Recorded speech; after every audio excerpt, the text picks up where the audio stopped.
Rap more gang. We've been waiting such a long time for an update in the YNW Melly case, and we finally have something of an update, but it's not in the double murder of his two friends. This is the witness tampering charges that they were trying to put on him, basically saying that he was behind the scenes trying to get witnesses to not do what they were supposed to do so that he could get off of double murder. Now, in a crazy turn of events, at the very last minute when he was about to face trial for these witness tampering charges, they were suddenly dropped.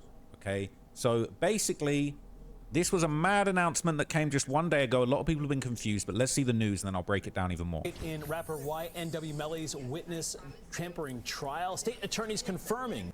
Damn, that nigga Melly been locked up for 7 years, man. Free that man, man. Free that man. The witness tampering charges dropped against the rapper. Before that announcement, the jury selection was expected to take place tomorrow. This comes as the rapper, whose real name is Jamel Demons, is accused of murdering two childhood friends back in 2018 and then allegedly make it look like a drive-by shooting. State attorneys are still moving forward with the... Hey, man, let me know if y'all think Melly did it, man. Let me know if y'all think Melly did it, man, before I turn to Melly in his... Nah, just... homicide case that is expected to take place in January of next year. Did you lose a lot of money sports betting on DraftKings or FanDuel? So now we got to wait a whole year for these double murder charges to come, okay? They're saying he's about to drop bangers when he gets out, all right? Look, all right?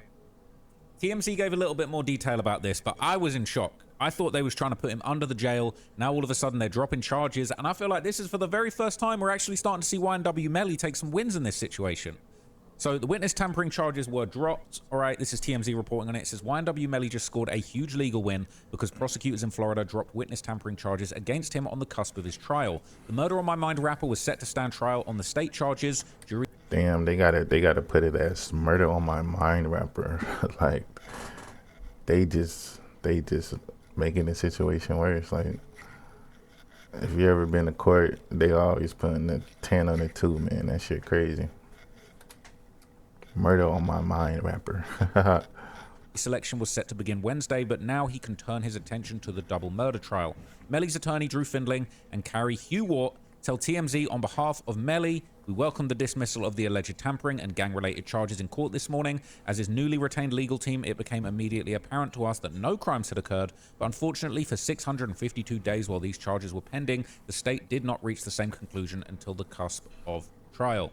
Unclear why the charges were dropped, prosecutors had alleged that Melly was colluding with his co-defendant, Cortland Henry, and another inmate to prevent Melly's ex from testifying in the double murder case. With the tampering charges off the table, Melly's attorneys tell us that they now try to free him from a Broward County jail pending his double murder trial. So they're going to try and get bail.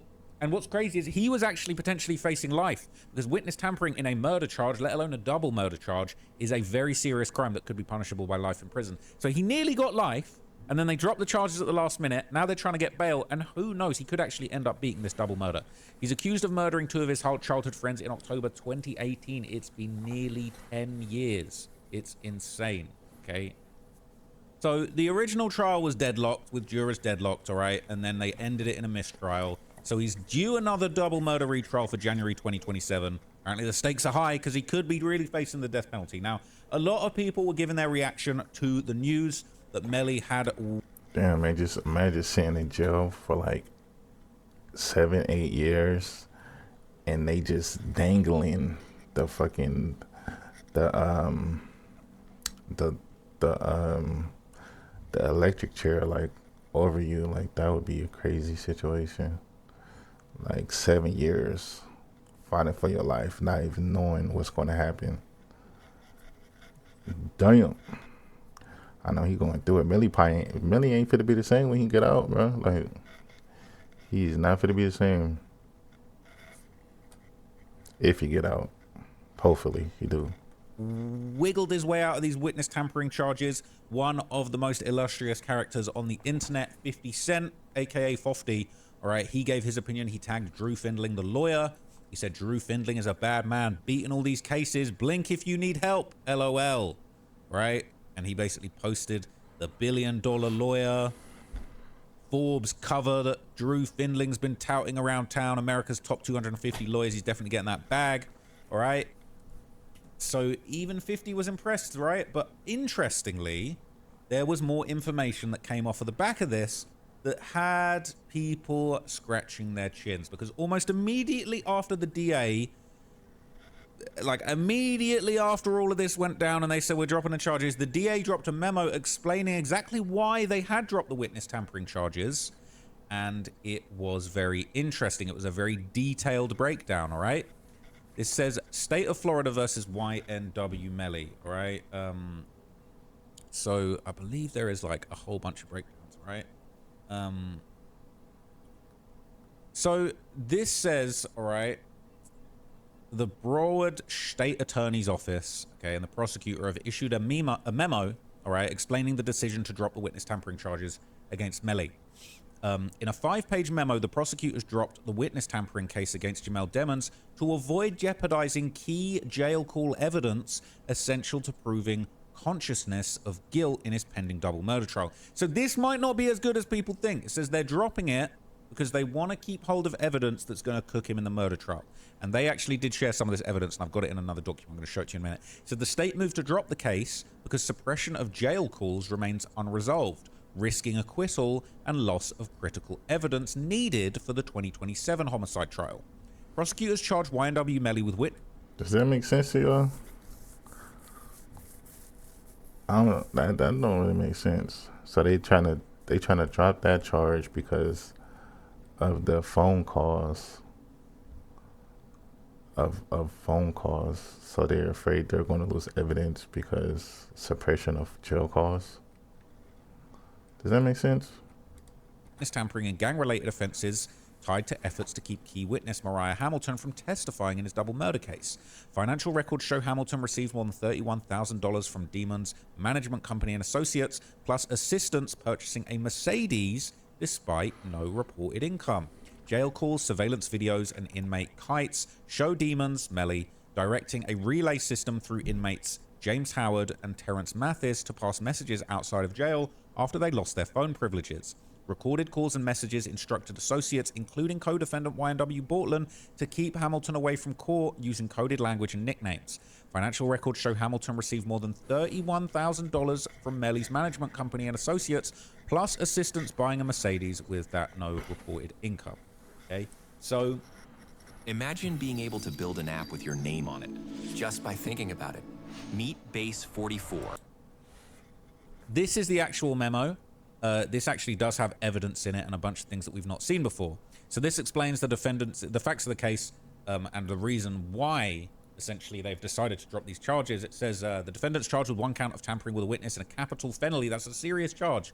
Directing the criminal activities of gang, soliciting to commit tampering, and conspiracy to commit tampering. These charges stem from the defendant's original case, in which he's currently charged with 2 counts of first-degree murder. The above captioned charges arose during his original homicide trial in 2023, and Mariah Hamilton was listed as a witness. Okay, so basically this stuff was going on behind the scenes and it was a problem. So basically the state agreed to accept service on her behalf. She became uncooperative with the prosecution of the defendant. Efforts were made to contact her, including phone calls, and they contacted her mother, an attorney, as well as they had an investigator try and serve her for deposition and trial. She basically avoided them. She never appeared for a deposition, and basically they realized, okay, the certificate to procure her remained active from 2022 until January 26, 2025, when she was finally caught by Border Patrol coming back from El Salvador. She literally fled the country to El Salvador.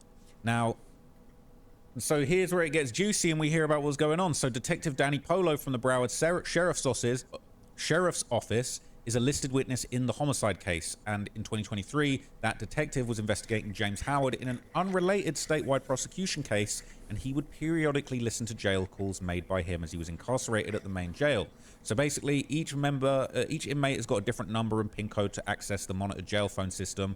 And interestingly, Melly does not have phone privileges due to disciplinary actions put on him while he was in custody. So Detective Polo was monitoring the calls of James Howard and heard discussions about Howard communicating with Melly and passing messages along. So those phone calls and conversations led to the detective requesting that basically they provide any or all calls from James Howard for the last 12 months, all outgoing calls on a specific set of numbers.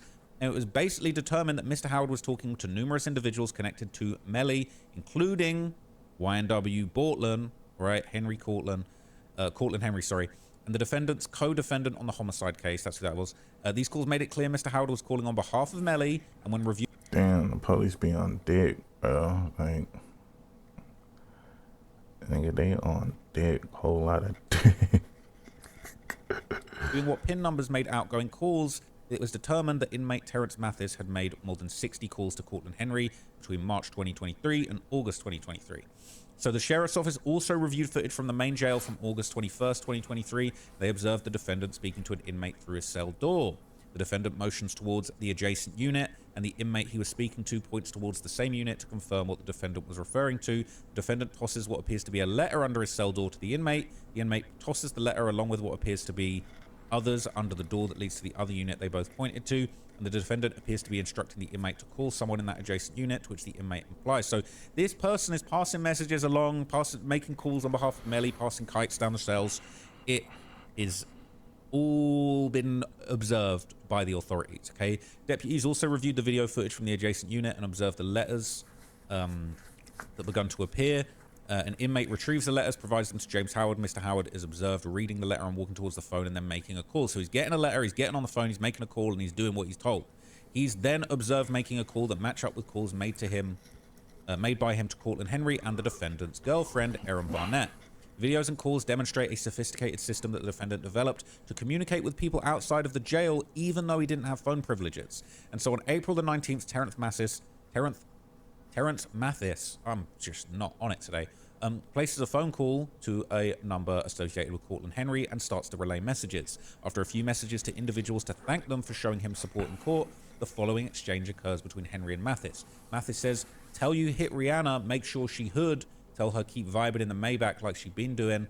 Don't pop out, this shit almost over with. I heard she's supposed to be pulling up. Probably cap though, but tell her." Then Henry says, "Man, no man, tell him man, shut the F up. Tell him stop talking about that." He's basically saying, yo, we on a jail call, stop talking about it. No, like, you chill.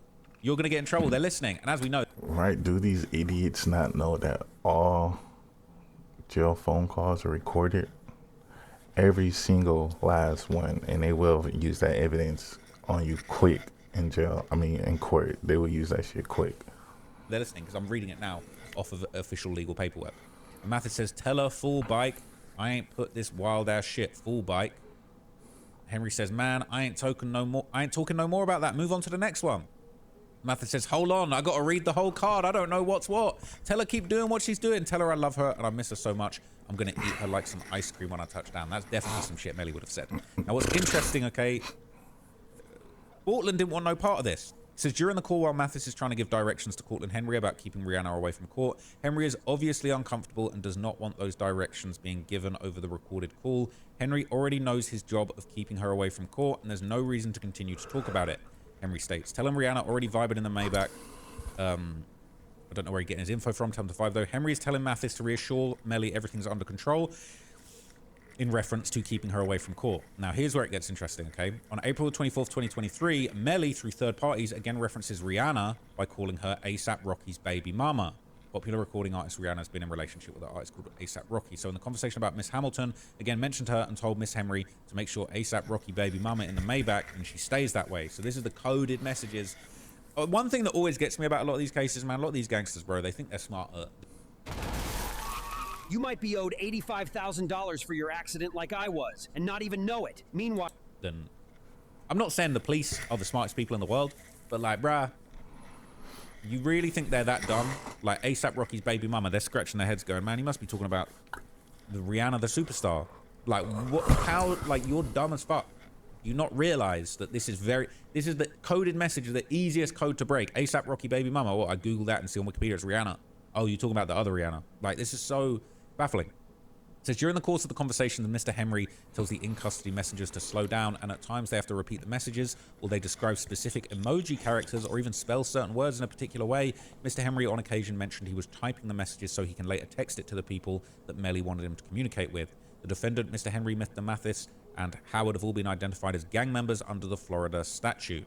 Then the defendant's cell was searched, along with Terrence Mathis and James Howard. The defendants was in the form of paper kites, which inmates passed back and forth Pieces of kites were located in Melly's cell on September the 22nd, 23. Kites were located in Mathis' cell, and 8 more kites were located in Howard's cell on September the 1st.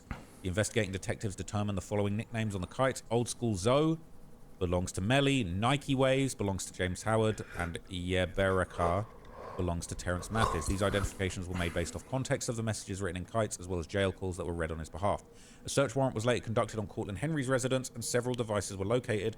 One device belonging to Cortland Henry's girlfriend, Geneva Molina. Miss Molina had Mariah Hamilton saved as a contact under the name Ree.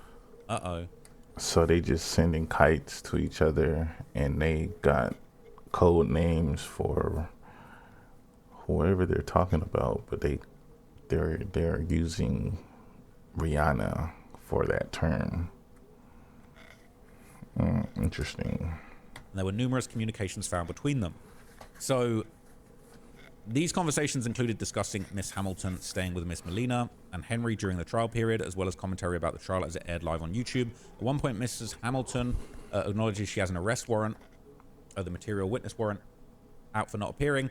And additionally, Miss Hamilton asked Miss Molina if she has to fall off the grid again after the hung jury verdict, and Miss Molina says yes, she does.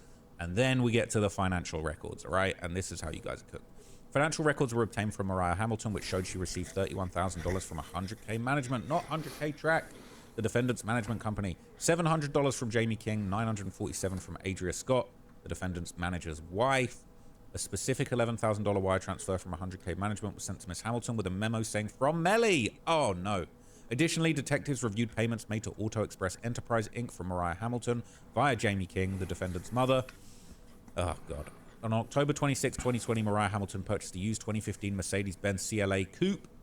This is 2 years after Jamel Demons was arrested for the homicide. This purchase was made for the amount of $22,000 with only a $1,000 down payment. I'd hate to see you monthly. When Mariah Hamilton purchased the vehicle, she was requested to provide references for this vehicle. One of the references was that of Jameson Francois, aka 100K Track, who at the time was Melly's. If you put in $1,000 down payment on a 22,000 car, you probably shouldn't get that car. Like, at least put up 7 bands, 6 bands. You feel me? If you buying cars, you want to get that shit out the way. Like, you know what I'm saying? Ain't nobody trying to be making no fucking payments and shit. Record label manager. Another person on the reference is Adria Scott, the wife of Track. These individuals are listed as a manager on the reference sheet, and reviewing the financial data associated with the witness tampering charge, it was determined that Mariah Hamilton had no wage and no earnings for the year 2020. She ain't earned shit. She ain't earned zero. She ain't earned nothing. She broke. And when she purchased the Mercedes-Benz, she was earning nothing. And while reviewing payment information for the Mercedes-Benz, she was making the payment via Cash App to Auto Express LLC. Payments were made from her to the amounts of $250 to $540. So I guess we found out the monthly. On June the 5th, a payment of $16.20 was made to Auto Express on behalf of Mariah Hamilton by Jamie King. Pretty sure that's Melly. Is that Melly's mom? And the PayPal transaction gives her name and her email. Analysis of the case. The defendant filed motions requesting the court suppress the jail calls. The court indicated that it would not rule on the admissibility of those calls until the state presented its case at trial. The state is entitled to a ruling on dispositive issues prior to trial and could not go forward without those calls, as it is the basis for the charges. Not having a ruling puts this critical evidence at risk. Should that evidence be suppressed after a jury is sworn, the state would have no appellate rights, and further, an acquittal would impair the presentation of this evidence during a homicide trial. 15 months after the charges were filed, Mariah Hamilton was located and has made it clear that she will be a hostile witness for the case. The state is set to go to trial on January the 21st, 2026. The homicide case is set for January of 2027. The evidence in this case is significant and conscientious of guilt evidence that will be utilized against the defendant in the homicide trial. So, to summarize, it seems like the state have basically said, okay, well, look, we might lose this evidence, and this evidence is pretty damning. We need this for the murder trial. If you start throwing this out in this opportunity when we had a little shot of giving Melly life, if we lose this evidence now, we're going to struggle with our double murder trial. So some people are saying, look, he might get a bond. I don't think he's going to get a bond, to be honest. I feel like that's a long shot. If he does, that'll be the craziest thing to happen for a minute.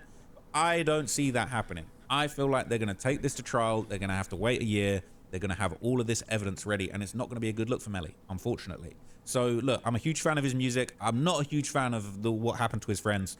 and I feel like I'll be following this very closely. But by the sounds of it, this isn't necessarily the big W that people were thinking that it was, okay?